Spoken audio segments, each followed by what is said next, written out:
Chowmein দিয়ে Maggi বানানো। আজকে নতুন স্টাইলে ম্যাগি বানানো দেখাবো। কীরকম জানো? এই দেখো চাউমিনের প্যাকেট দিয়ে আমি ম্যাগি বানানো দেখাচ্ছি। এটা আমি করি, বেশি লাগছে একটু কমিয়ে নিলাম। যতটুকু লাগবে এক খাওয়ার মতো নিয়ে গরম জলে ভালোভাবে একটু ফুটতে দেবো। যেহেতু ম্যাগি চাউমিনের থেকে একটু নরম হয় বেশি, সেই কারণে আমরা এই চাউমিনটাকেও একটু বেশিই নরম করব। জলটা যখন ফুটে আসবে জলটা বন্ধ করে দেবো। এই গরম জলে চাউমিনটাকে আরেকটা পাত্রে ঢেলে ওইভাবেই রেখে দেবো, অথবা কেউ ঢেকেও রাখতে পারো, আমি ঢাকিনি। কড়াইটা গরম হয়ে আসলে তখন একটু রিফাইন তেল দিয়ে নেব, এটাকে কেটে নেব।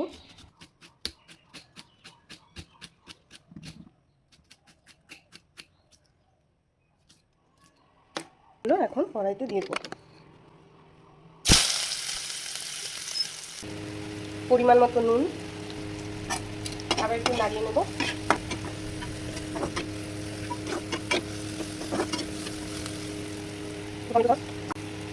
একটু টমেটো সস দিয়ে নেব,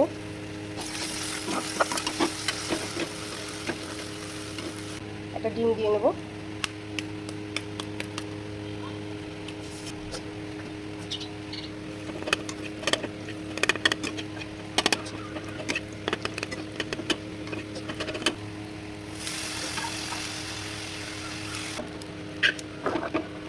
এর মধ্যে এবার একটু জল দিয়ে নেব।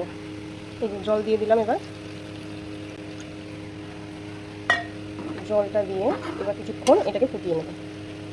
বাকি যে ম্যাগি মশলাটুকু ছিল এটা পুরোটাই এর মধ্যে দিয়ে দেবো।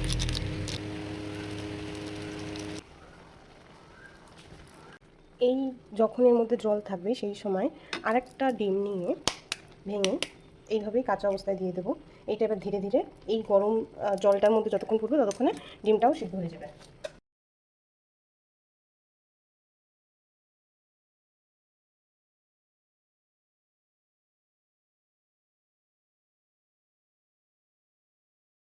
এই ডিমটা কিন্তু কোনোভাবেই কাঁচা থাকবে না, বরং এইটা এই ম্যাগির মধ্যে আরও টেস্ট নিয়ে আসে।